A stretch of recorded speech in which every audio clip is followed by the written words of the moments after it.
Ал кадырлуу достор, сиздерге динакордтукту жана айттык басында жана бир алдыңкы сабакта динакордтукта мен динакордтук болсун, башка да топтор болсун, бунун кирүү жана чыгуу аймактары болот деп айттык.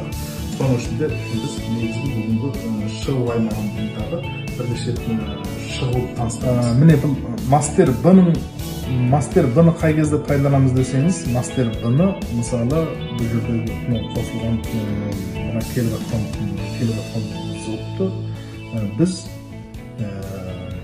неден сабвуферге деп мынаны мисалы сабвуфердин ордунда пайдаланууга болот.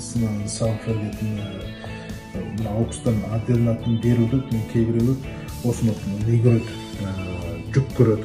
Аукустан арналуу болмаса мына монодон арналуу бөлөк берүүгө кыйындык тууат. Сондуктан кыйындык тууган кезде кайтесиз осунун баардыгын общий осун бир каналды көтөргөн кезде баардык көтөрүлөтүндө дайындоо үчүн кайтемиз сабвуферлерди ондотун осогон жалгап, сосын мастер Б'ны көтөрө саласыз. Мастер Б'ны көтөрүп тастасаңыз болду. Сосын мынаны баскан кезде, мынаны бассаңыз мастер Б'да басылат, көтөрсөңүз мастер Б'да көтөрүлөт. Сондай. Сонун бирге кайтып, мынаны бассаңыз, мынаны өчүрсөңүз да баары бир ол датын багым өчүп калат. Сондуктан мастер Б'нын ролу сондай.